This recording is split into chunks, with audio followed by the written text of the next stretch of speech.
네, 오늘은 우리 사도행전 13장 우리 구부로 선교 스토리를 우리 함께 살펴보도록 하겠습니다.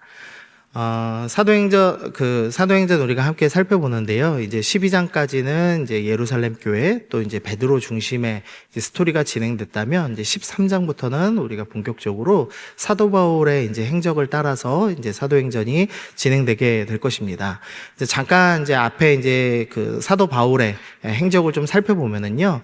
이 사도 바울의 원래 이름은 사울이죠. 이 사울이 바울로 이름이 바뀐 것은 아닙니다. 사울은 히브리어 이름이고 바울은 이 로마식 이름입니다. 그러니까 발음에 약간의 차이가 있는 거지 같은 이름입니다. 어쨌든 이 사울이 이 원래는 이제 이 스데반 집사를 이제 죽이는 대적자였다가 다메섹 도상에서 이제 주님을 만나죠. 그리고 나서 이제 믿자마자 이제 예수님을 그리스도라 증언합니다. 그러면서 9장 23절에 여러 날이 지났다라는 표현이 있는데 이 여러 날이 뭐 하루 이틀 뭐 이런 얘기가 아니라 한 3년 정도 되는 긴 시간 동안에 이 사울이 다메섹과 그 옆에 있는 아라비아 광야를 왔다 갔다 하면서 이제 복음을 전하고 또 자신이 이제 잘못 알고 있던 구약의 이제 이야기들과 예수님에 대해서 이렇게 이해하는 신학적으로 공부를 하는 그런 귀한 시간을 가졌습니다. 이 3년을 사역을 했더니 이 유대인들이 이제 사울을 죽이기에 공모합니다. 너무 바울이 열정적이고 또 이제 회심한 사람이다 보니까 이 메시지 때문에 사람들이 위기감을 느낍니다. 그래서 사울을 죽이려고 하죠. 그래서 25절 보니까 이 다메섹에 있는 이 3년 동안 바울이 훈련했던 그 제자들이 밤에 이 바울을 이제 성벽으로 내보내서 이제 탈출시키는 스토리가 이제 9장에 등장을 합니다. 그리고 나서 이제 바울이 이제 예루살렘에 가죠. 이제 예루살렘에 가서 제자들과 사귀려고 합니다. 그러나 여전히 제자들이 볼 때는 이 사람이 진짜인지 가짜인지 헷갈리는 겁니다. 그래서 다 두려워하죠. 근데 그때 이제 27절에 보면 바나바가 이제 사울을 데리고 가서 사도들 앞에 보증을 섭니다. 이 사람 정말 회심한 사람입니다. 이제 이렇게 보증을 서주죠. 그래서 이제 사울이 예루살렘에서 또 이제 제자들과 사귐을 갖고 복음을 전합니다. 그러면서 어떤 일을 했냐면 29절 보니까 헬라파 유대인들과 함께 말하였다라고 합니다. 이 헬라파 유대인들과 스데반 집사가 변론하다가 스데반 집사가 이제 순교하였습니다. 그러니까 이 헬라파 유대인들은 사울과 같은 이 외국에서 예수님 믿던 사람들, 외국에서 유대인들, 디아스포라 유대인들인데 자기가 속했던 그 공동체에 가서 이 변론을 했던 것 같습니다. 그러니까 이제 또 그 사람들이 또 또 바울을 죽이려고 힘씁니다. 그래서 할 수 없이 이제 형제들이 다소로 보냅니다. 그래서 이제 바울이 이제 고향 다소에서 시간을 또 긴 시간을 좀 보내게 되었습니다. 네, 그리고 나서 이제 그 사이에 이제 바울이 회심하여서 이제 다메섹 사역을 하고 또 예루살렘에 잠깐 머물렀다가 고향에 떠나가 있던 그 시간들 동안에 어떤 일이 일어났냐면 스데반 집사님 순교 이후에 박해가 일어났을 때 많은 사람들이 이제 흩어졌습니다. 그랬다가 베니게와 구브로와 안디옥에 이르렀습니다. 그래서 20절 보니까 구브로와 구레네 몇 사람이 안디옥에 이르러서 원래는 유대인에게만 복음을 전했는데 이 사람들이 안디옥에서는 헬라인에게도 이방인에게도 복음을 전하였습니다. 그래서 예수님을 믿는 사람들이 이 수많은 사람들이 믿었다라고 얘기합니다. 그래서 이 안디옥이라는 이 이방 지역에 엄청난 사람들이 이제 예수님을 믿는 일이 생겼습니다. 예수님 믿는 사람은 늘어났는데 이 말씀을 가르쳐 줄 사람이 없는 겁니다.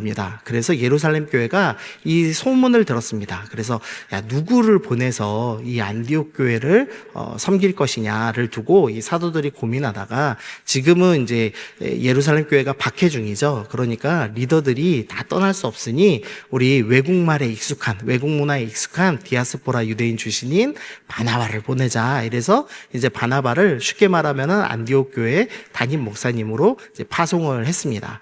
그래서 23절에서 이 바나바가 이르러서 하나님의 은혜를 보고 기뻐하고 모든 사람에게 굳건한 마음으로 주와 함께 머물러 있으라고 권합니다. 근데 이 바나바가 참 사역을 잘합니다. 또 착한 사람입니다. 그래서 24절 보니까 큰 무리가 죽게 더했습니다. 안디옥 교회가 풍성해졌습니다. 그러니까 이제 담임 목사인 바나바가 이게 사람은 계속 느는데 사역자가 더 필요한 겁니다. 그래서 어떻게 하냐면 바나바가 사울을 다시 찾아갑니다. 고향에 머물러 있던 이 사울을 다시 불러서 안디옥에 이제 데리고 옵니다. 그래서 26절 보시면 만나서 안디옥에 데리고 와서 둘이 교회에 1년간 모여 있어 큰 무리를 가르쳤다. 제자들이 안디옥에서 비로소 그리스도인이라 일컬음을 받게 되었더라 라고 하면서 이 바나바와 사울이 함께 사역을 하면서 이 큰 무리들이 그리스도인이라는 별명을 받을 만큼 이들이 큰 은혜를 또 큰 성장을 경험하게 된 것을 이제 살펴보게 됩니다. 그리고 나서 이제 13장에 오늘 이제 안디옥 교회 스토리가 이제 출발을 합니다. 이 안디옥 교회에 보니까요, 선지자들과 교사들이 있었다라는 표현을 합니다. 지금 이제 교회에는 선지자가 있나요, 없나요? 네, 선지자가 없습니다. 만약에 내가 선지자입니다 하면은 빨리 도망쳐 나오셔야 됩니다. 왜냐하면 선지자나 사도는 성경을 기록한 사람들이죠. 근데 지금 요 당시는 아직 신약 성경이 완성되지 않았기 때문에 하나님께서 선지자라는 특별한 직분을 통하여서 하나님의 말씀을 좀 대언해 주셨던 때였습니다. 그래서 선지자라는 지금 교회에는 없는 이 직분이 좀 있습니다. 그리고 이제 교사들, 이제 쉽게 말하면 이제 목회자들이 함께 있습니다. 근데 이 목회자의 명단이 좀 독특합니다. 5명이 지금 등장하고 있는데요. 바나바, 니게르라는 시므온, 구레네 사람 루기오, 분봉왕, 헤롯의 젖동생 마나엔과 및 사울이라고 하는 이상한 이제 5명의 목록이 나옵니다. 먼저 첫 번째로는 이제 바나바가 나오는데요. 바나바는 이미 성경에서 이제 많은 정보들을 제공합니다. 먼저는 37절 보시면 이 바나바가 처음 어떻게 등장하냐면 밭이 있음에 팔아서 그 값을 가지고 사도들의 발 앞에 둔 사람이라고 등장을 합니다. 바나바가 이 자기의 재산을 주님께 기쁘게 내어놨습니다. 이게 얼마나 큰 헌신이었던지 이 4장에서 바나바가 헌금을 하였고 5장에서 아나니아와 삽비라가 그것을 쫓아하는 장면이 나오죠. 그러니까 이 많은 것을 좀 팔았던 것 같습니다. 이 많은 것을 팔았다고 추측하는 이유는 뭐냐면은요, 이 바나바가 마가 요한의 삼촌이었기 때문입니다. 이 마가 요한이 이제 유명한 것은 하나는 마가복음을 기록했기 때문에 유명한 것이고요. 또 하나 유명한 이유가 있는데 이 예수님께서 승천하신 뒤에 성도들이 어디에서 모임을 했냐면 다락방에서 모임을 했죠. 근데 그 다락방의 별칭이 뭐냐면 마가의 다락방입니다. 그러니까 마가 요한의 집에서 모임을 했습니다. 그러니까 정확히는 이제 요한의 어머니께서 이제 믿음이 좋았던 건데 어쨌든 이 가문이 다 믿음이 좋은 사람들입니다. 근데 이 마가의 다락방이요 120명이 한 번에 모일 수 있는 곳입니다. 혹시 그 120명이 한 번에 모일 수 있는 집을 가지신 분 계신가요? 여기에? 없으시죠? 제가 잘 모르는데 몇 평이나 돼야지 120명이 먹고 자고 할 수 있나요? 집이. 저는 잘 모르겠는데, 한 2, 300평 돼야 되나요? 모르겠습니다. 어쨌든, 예루살렘이라는, 그러니까 가장 땅값 비싼 데에서 120명이 머물 수 있는 집을 갖고 있는 사람. 근데 그 사람의 가족들 중에서 이 바나바라는 사람이 자기 재산, 자기 분량을 다 팔아서 갖다 놓았습니다. 그러니까 일단 엄청난 헌신으로 유명한 사람이죠. 근데 이 사람이 이름이 좀 흔한 이름입니다. 요셉이라는 너무나 흔한 이름이어서 사람들이 부르기가 좀 힘드니까 별명을 붙였습니다. 근데 별명이 위로의 아들이라는 의미로 바나바입니다. 이 바나바는 아주 또 성품 좋은 사람이었습니다. 이 사람의 또 하나의 정보가 나오는데요. 그게 이제 레위족 사람이라고 되어 있는 겁니다. 레위인입니다. 근데 이 레위인이라는 게 조금 의미가 있습니다. 왜냐면은 이 성경 공부를 좀 해보시면은요, 이 남유다가 멸망하죠. 586년에. 그리고 나서 나중에 이제 에스라 느헤미야 시대 때 사람들이 이제 귀환하기 시작합니다. 이 다시 예루살렘 땅으로 돌아오는데 그때 한 4만 2천 명 정도가 돌아옵니다. 그 중에서 한 10분의 1이 제사장 가문입니다. 그러니까 유다 지파 사람들, 베냐민 지파 사람들, 그리고 제사장, 레위 지파 중에서도 제사장 사람들이 이제 주로 이제 돌아와서 다시 이제 예루살렘에서 모이는데요. 이때 특이하게 레위인은 360명밖에 안 됐다라고 이제 기록을 합니다. 이유는 뭐 단순합니다. 왜냐하면 제사장은 그래도 나름 중요한 직책이지 않습니까? 성전에서 여러 하나님을 섬기는 일을 하고 또 사람들에게 존중받는 직업이죠. 그런데 레위인은 그 뒤에서 허드렛 일을 하는 거지 않습니까? 사실은 영광스러운 일이긴 하지만 사실은 허드렛 일이기 때문에 이 레위인들이 야, 나라 망했으니 이거 기회다. 이거는 이제 신분 바꾸고 우리도 좀 똑바로 살아보자. 이런 생각으로 대부분 돌아오지 않았습니다. 그리고 그래도 우리가 하나님 섬겨야 돼 라고 결심한 360명만 지금 다시 귀환을 한 겁니다. 그리고 이 작은 레위인 중에 이 바나바라는 가문이 있는 거죠. 근데 이 바나바라는 가문이 우리는 레위 지파 사람이야 라고 당당하게 이야기하던 사람들, 그 후손이 지금 바나바다라는 설명을 하고 있는 겁니다.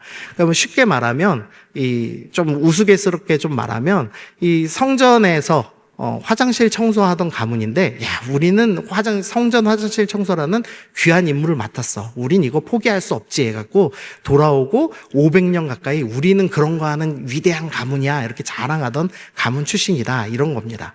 그러니까 무슨 말씀인지 이해되시죠? 대단히 헌신적인 사람들입니다. 아무리 작은 것이라도 감사하고 하나님께서 주신 직분을 잘 지켜나가려는 그런 아주 헌신된 가문 출신의 사람이 바로 바나바였습니다.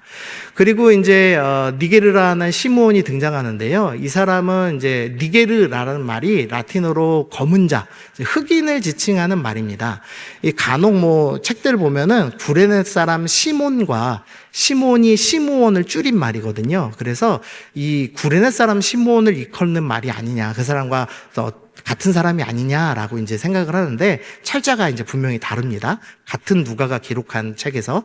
그래서 이제 시므온은 아니고요. 아마도 뭐 건전하게 추천하시면 뭐 좀 디아스포라 유대인으로 보시는 분들도 있지만 사실은 흑인이기 때문에 이방인으로 보는 게 좀 더 맞겠죠.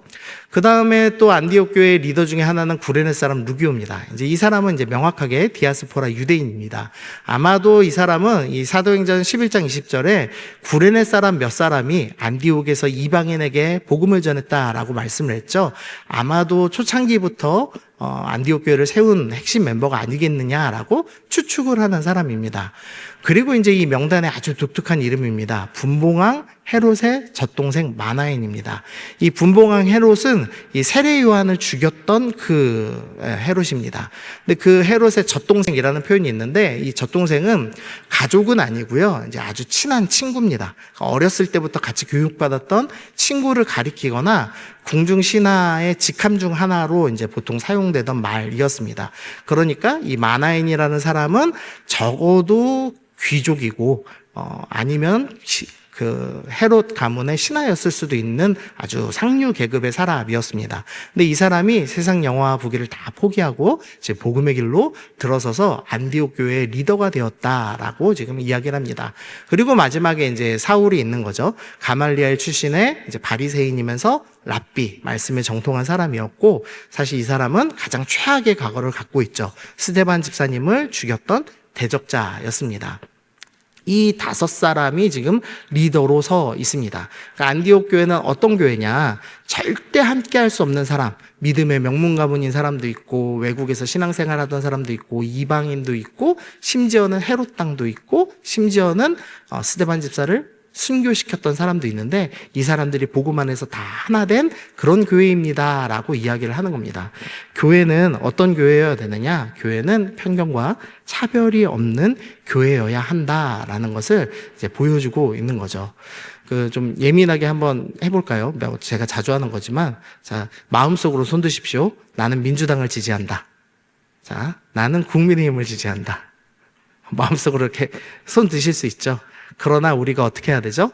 아무리 정치색이 달라도, 아무리 인종이 달라도, 심지어는 국적이 달라도 우리는 복음 안에서 하나가 되어야 한다. 그것이 성숙한 교회이다라는 것을 안디옥 교회가 보여주고 있는 겁니다. 제가 예화 하나만 좀 드리겠습니다. 여기는 어디냐면은요, 압구정입니다. 압구정. 저기 보면 지금 이쪽 방향이죠. 한강이 보이고요. 한강 바로 앞에 유명한 현대 아파트가 있습니다. 이 현대 아파트 1차인데요. 가격이 얼마 정도 되시는지 아십니까? 저도 이 예화 준비하다 처음 알았는데 최소 30평짜리인가가 50억이고 현대 아파트 1차는 70억에서 130억 사이 이 정도 한다고 합니다. 뭐 우리가 생각하는 것 이상의 부자들이더라고요. 그리고 이 현대 아파트 바로 앞에는 뭐가 있냐? 저 사거리에는 현대 아파트 압구정 본점, 가장 이제 부유한 그런 이제 백화점이 있습니다. 근데 저 이 현대백화점 건너편, 이 사거리 건너편에 보면 무슨 교회가 있냐면요, 압구정 교회라고 있습니다. 들어보신 적 있으세요? 안 들어보셨죠? 처음 들어보시죠? 근데 지금 저기 지금 꽤 지도가 넓죠? 반경 한 2km, 2km 이 정도 되거든요.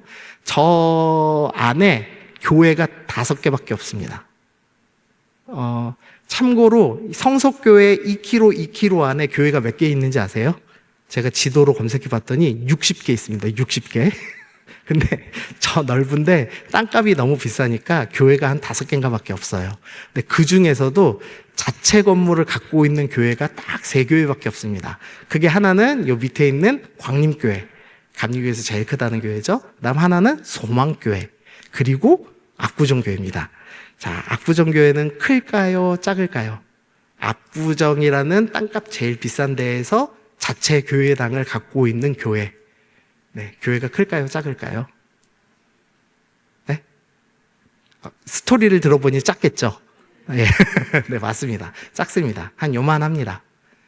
저희 교회랑 비슷할 것 같아요. 200명 정도 다니는 작은 교회입니다. 근데 이 교회가 어떻게 이 압구정에 건물을 갖게 됐냐면요, 원래는 이제 허화 벌판이었던 땅이랍니다. 근데 이제 현대 아파트 건물이 세워지고 거기가 뭐 비싼 막 그 70억짜리 막 이런 아파트니까 사모님들이 사신답니다. 근데 이제 사모님들이 살고 거기에 사모님들이 이제 당연히 이제 상주하는 아주머니들을 이제 고용하죠. 쉽게 말하면 식모를 고용하죠. 그런데 이 식모가 같은 집을 사는데 사모님도 교회를 다니고 식모도 같은 신앙을 가지고 교회를 다니는 겁니다. 근데 문제는 이 식모가 사모님 다니는 소망교회, 광림교회를 갔는데 같은 성도로 살아갈 수가 없는 겁니다. 그래서 허가 벌판에 있던 작은 건물에 모여서 세워진 교회가 압구정 교회입니다. 원래는 이렇게 좋은 건물이 아니었는데 교회에 있던 자리에 현대백화점이 들어서면서 현대가 저렇게 건물을 지어줬답니다. 제가 처음 이 교회를 가봤는데요, 이게 선교단체 행사가 있어서 이렇게 몸빼바지 입고 청소하고 계시더라고요. 그래서 제가 좀 충격받았어요. 압구정의 성도들이 저렇게 산다고 하고 놀래가지고 이제 역사를 들어봤더니 여기는 이제 식모살이 하시는 분들이 모여서 이룬 교회다라는 이제 설명을 들었습니다. 참 안타까운 일이라고 생각합니다. 돈이 많은 사람들은 큰 교회에, 식모살이 하는 분들은 작은 교회에 우리 끼리끼리 모여 있는 것을 보여주고 있는 거죠.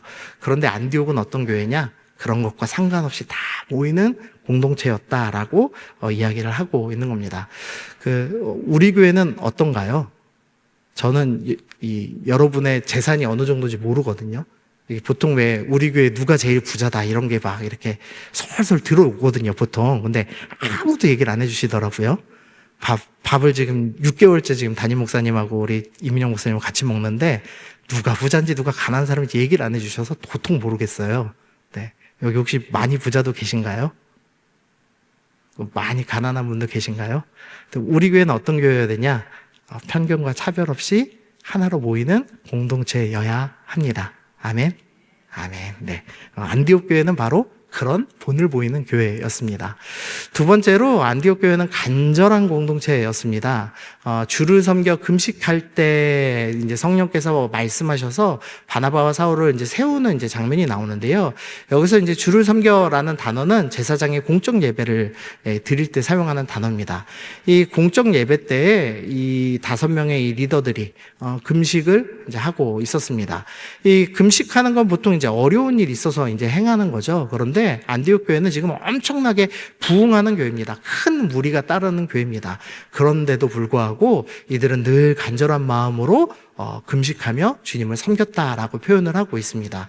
여기서 이제 문법적으로도 이게 단회적인 사건이 아니라 지속적인 행위였다라는 표현을 합니다. 안디옥 교회는 어떤 교회냐? 부흥하고 있음에도 불구하고 늘 하나님을 간절히 섬기던 교회였다라는 것을 보여주고 있습니다. 세 번째로는요, 이 성령께서 바나바와 사울을 따로 세우라라고 명령을 하셨습니다. 이 5명의 리더가 있는데 5명의 리더 중에서도 가장 이제 뛰어난 사람이 이 2사람이죠. 이 바나바는 성품이 좋고 집안이 정말로 믿음의 명문 가문으로서 이 안디옥 교회를 굳건하게 세운 담임 목사 역할을 한 사람이고, 이 바울은 누구보다도 말씀에 정통한 사람입니다. 근데 성령께서 이 최고의 2사람, 이 안디옥 교회의 부흥을 주도하고 있는 이 2사람을 따로 세우라라고 말씀을 하셨습니다. 이 쉽지 않은 일입니다. 이 가장 뛰어난 사람들을 너희가 내놓아라라고 주님이 말씀하셨습니다. 그런데 안디옥 교회가 어떻게 하냐면요, 안수합니다.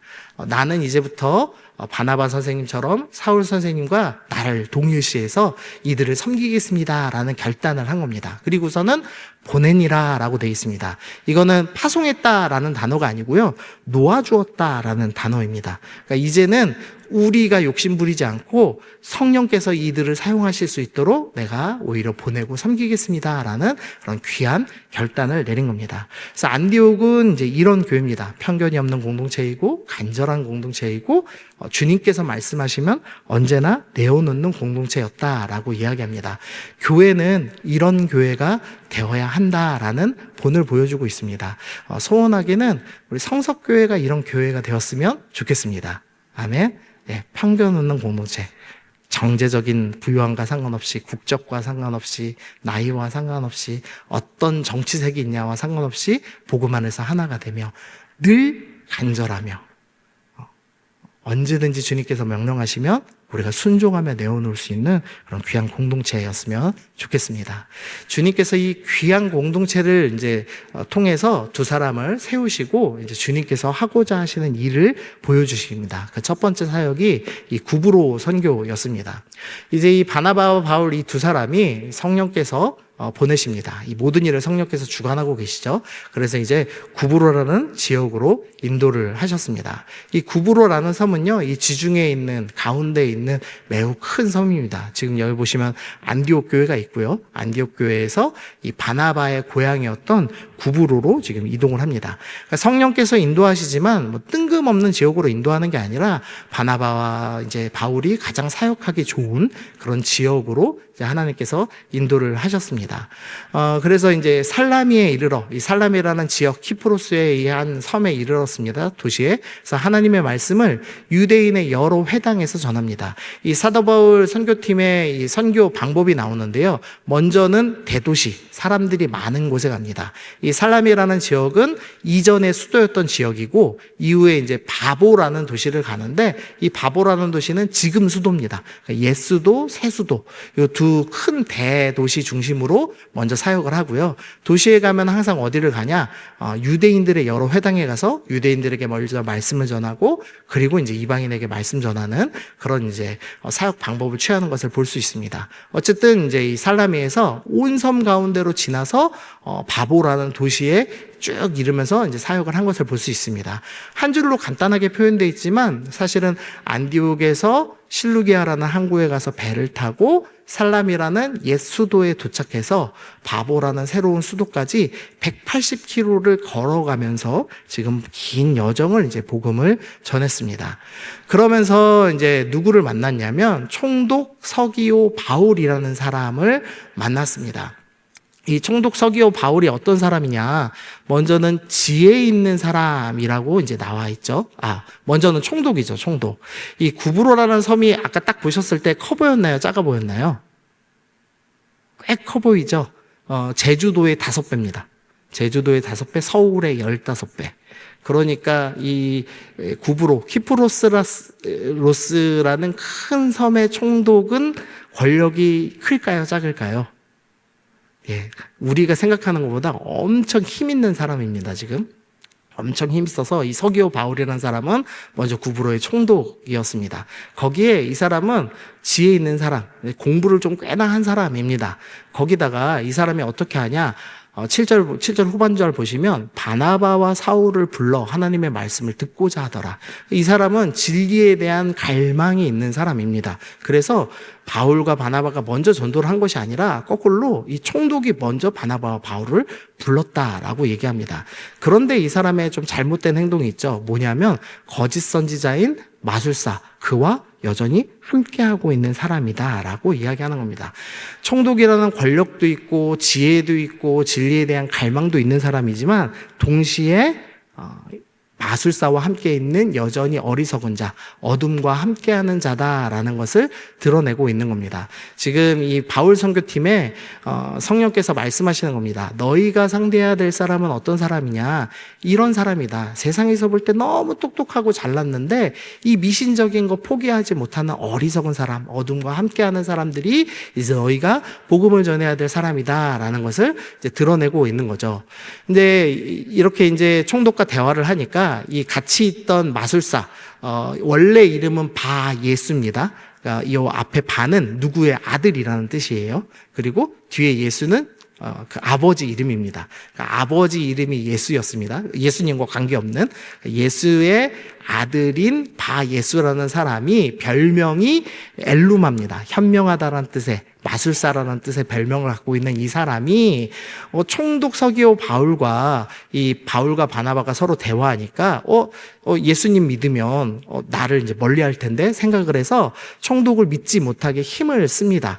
그러자 이제 바울이 성령이 충만하여서 선언을 하죠. 그러면서 11절 보시면 보라 이제 주의 손이 내 위에 있으니, 주의 손이 내 위에 있다는 것은 심판의 의미가 있는 겁니다. 주님이 너를 심판하신다. 그러면서 내가 맹인이 되어서 얼마 동안 해를 보지 못할 것이다 라고 하면서 이 마술사가 어둠 가운데 있는 존재임을 드러내기 위해서 이가 눈이 가려지는 그런 이제 놀라운 기적을 이제 선보입니다. 심판을 선보입니다.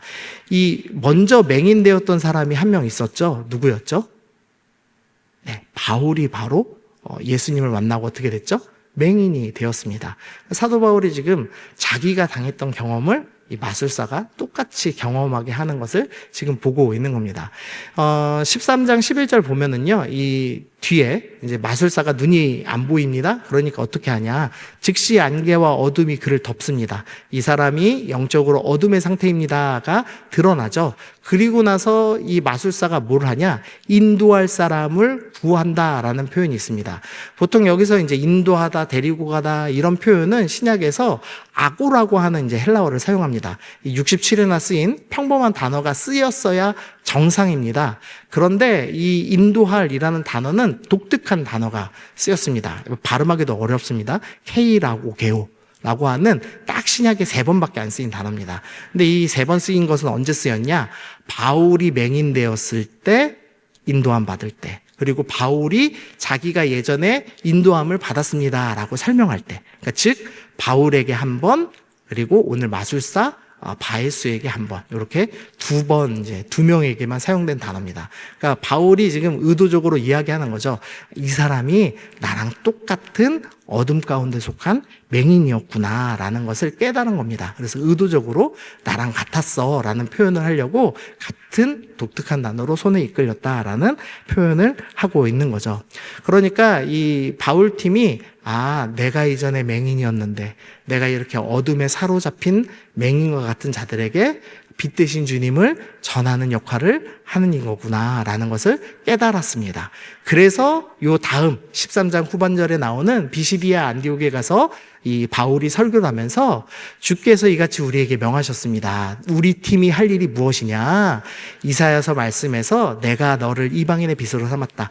예수님이 이방의 빛인데 그래서 너로 땅끝까지 구원하게 하리라. 예수님이 이방의 빛이며 구원자신데 우리는 그 빛이신 예수님을 전하여 구원의 역사를 돕는, 구원의 역사에 동참하는 일을 하는 사람들입니다 라는 것을 깨닫는 그런 시간을 이 구브로 선교를 통해서 갖게 되는 것을 볼 수가 있습니다.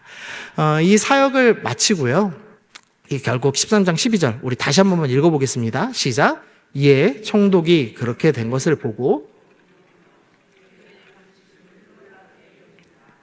네, 여기서 이제 특이한 점은요, 이 옆에 있던 능력 있던 마술사가 맹인이 되고 사람들 손에 이끌리는 걸 보았습니다. 그럼 총독이 깜짝 놀라서, 이 예수 믿는 사람들은 능력이 있구나. 이래서 기적을 보고 믿어야 될 것 같은데, 총독 서기오 바울은 기적을 보고 믿은 것이 아니라요, 주님의 가르치심에 놀라서 믿게 되었다. 이 사도 바울 선교팀은 이제 어떻게 이 어둠 가운데 있는 사람, 어둠과 함께하는 어리석은 사람들에게 복음을 전할 것이냐? 말씀을 통하여서 빛이신 예수님을 전하는 귀한 사역을 감당하게 될 것이다 라는 이 선교의 모형을 지금 오늘 이 구브로 사역을 통해서 보여주고 있습니다. 자, 이제 적용하시고 마치시죠. 자, 이 안디옥 교회, 본이 되는 교회가 나왔습니다. 편견 없는 교회였고, 간절한 공동체였고, 언제든지 내어놓는 공동체였습니다. 우리 교회는 어떤 교회가 되어야 되는가? 편견 없는 공동체로, 또 간절한 공동체로 성장을 해야 하고, 그래서 성령께서 내어놓으라 말씀하실 때 끊임없이 내어놓을 수 있는 교회가 되어야 합니다. 저는 슬러시 전도할 때마다 참 기분이 참 좋습니다. 제가 직접 하진 않지만 애들이 막 100명, 200명 이렇게 모여오거든요. 그 중에서 저희 교회에 올 친구가 몇이나 될까요? 우리 교회 성도가 되어서 우리 교회 청년으로 자랄 죽정교회 어린이가 몇 명이나 될까요? 저희 지금 유초등부 출석이 한 20명 되거든요. 200명 가까이 슬러시를 먹는데 20명이 안 됩니다. 사실은 우리가 열매를 맺는 게 아니라 그냥 씨 뿌리고 있습니다. 근데 그게 너무 감사합니다. 우리 교회는 열매를 보지 않아도 좋으니 씨를 뿌리겠다라고 결정한 교회구나라는 생각이 들어서 참 그때마다 감사합니다. 주님께서 너희는 이런 공동체 됐으면 좋겠다. 너희는 내가 내놓으라 그러면 아낌없이 내어놓는 공동체 됐으면 좋겠다. 이렇게 우리 교회를 부르신다고 생각합니다. 그런 공동체가 되어서 해야 될 일이 뭐냐? 이제부터 어둠에 있는 자들을 빛으로 드러내는, 빛이신 예수님을 전하는 공동체로 더욱더 나아가야 된다라는 것을 오늘 말씀을 통해 좀 생각을 해봅니다.